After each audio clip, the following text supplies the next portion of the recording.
bit maybe more theoretical perspective on one thing about the career itself, then also about the education, the dual career, but then also something about the career end and about my research at the end.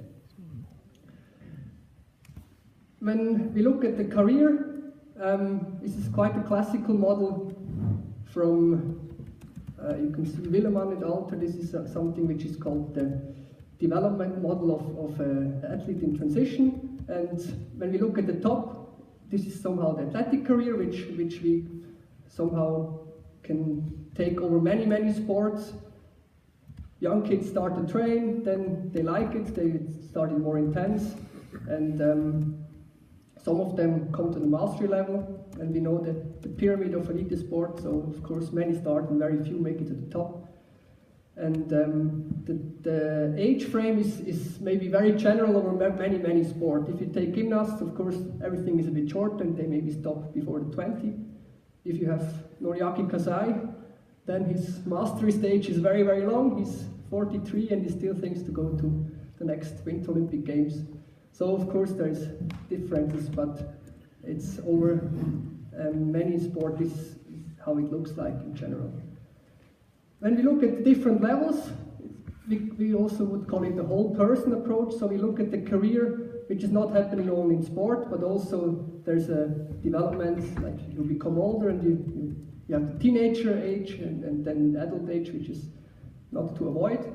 But also that we see the relationship, they change. In the beginning, often it's the parents which brings you into the sport, or your brother and sisters, or your friends, and then more the coach takes a more important function, and later maybe also your family and your partner. The lowest level is this one which we are mostly talking about today. Until the secondary school it's more or less given. This is the obligatory years, you cannot really choose if you want to go to school. And often already here it is quite an intense training amount in several sports. If you take swimming, for example, or gymnasts, it's happening already so much training hours at the age of 10, 12. Not everybody goes to higher education, of course. Some also start to do more vocational training earlier, or in some sports where there's a lot of money involved, we can see that they don't take any higher education. So this would be actually the career phases, and when it's changing, we would call it a transition, so like overgang from one to another.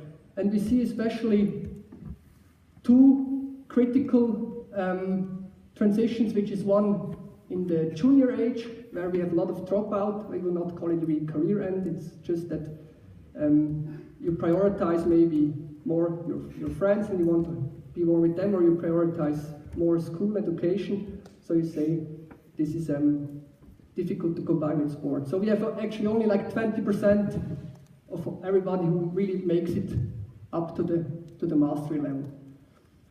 To understand what is happening at the end of the sport career, of course we have to know what was happening before, so we cannot only look, okay, now this guy stopped, so what do we do now? We have to understand that there was a career in front of him with different levels and different also experiences of transition. And very clearly at the end of the sport career, there is a change in many different fields. So that can of course cause stress, and it's difficult to handle, but I will talk about the career end later on. When we now look at the benefits of a dual career, we have heard already today good things about it, but it gives certain balance between different life aspects. This is one thing, and we were heard also about the different skills and competences where you, of course, build up, not only in sport but also in education. And another thing they say, this was actually from a qualitative study with many sportsmen, it keeps up also the motivation if you have something which your mind can be busy, not only with your sport, but also with something which needs concentration and also a lot of focus.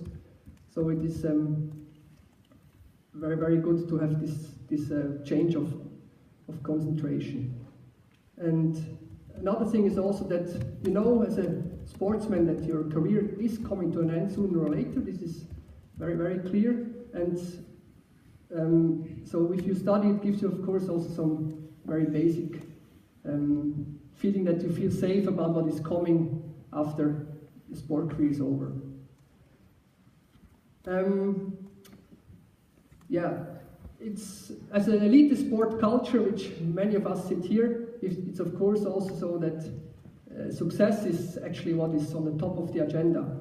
So it's good to know that it's balanced and everything, but actually you want your athletes to be successful. This is somehow the main drive behind elite sport. But it has also been shown that when the environment fits well, that actually people who study can be very successful in elite sport. So it's not like something which goes against each other. I have here a but coming in. This always sounds very nice, all these benefits, but of course it's very demanding to combine elite sport on the highest level plus university, which is itself some kind of a full-time job. And we heard already this morning that flexibility is a very important thing, both from the athlete, but also from the environment, which means from the coach also, but also from the university or from the courses and from the lectures. And also we heard that if your parents have the attitude that, of course, you take an education, so it's somehow something which is given from the culture which you grow up, but on the other hand, maybe you have a coach which he takes it for granted that you invest all your energy for your sport. And this is easily for, especially young people, to end up in a dilemma. Where should I prioritize now? Is it what I feel or what my coach says or what my parents think? So it's often that is actually not so easy to prioritize where I really focus. Another, it's maybe not so good to read actually, sorry. This is from a framework from talent development environment, which is from Henriksen. He's teaching at my university. He studied different environments of talent development which were working out well. One was the Bang kayaking club in Oslo, and one was the athletic club, I don't know, in Sweden, I don't know which exactly, and there was a sailing environment in Denmark. So we look at the Scandinavian context, and we see the athlete is in the center, and somehow it's like an onion, you could say. It's a micro-environment, a macro-environment, and different players are involved. He found out that in environments where there is bringing out many successful athletes also on the top level, there is a good communication between those different players. And so it's not that the athlete has to talk always here and here and here, so also school and family talks together, school and club talk together, and also there is a close relationship between elite athletes which are on the top level and young juniors which maybe train almost in the same hours in the same club, so there is an exchange of knowledge, but also of maybe best practices, because like if you took a master degree and were performing at the Olympic Games, of course you can give some good advice to the juniors and they will listen to you because they know that you're not talking any theory, you're talking something from which is from the life. And I think today we have players from all the fields we have in here, and this is a very good thing that we talk to each other, and so we can already say that in Norway actually you are on a quite high level, and I see many good things working in this field. Henriksen says also, it's in Danish, I think you can read it. He says also that in a there's not a perfect environment, and this is also not the case that we should remove all the obstacles, because also in a career there's many obstacles you have to overcome, and this makes also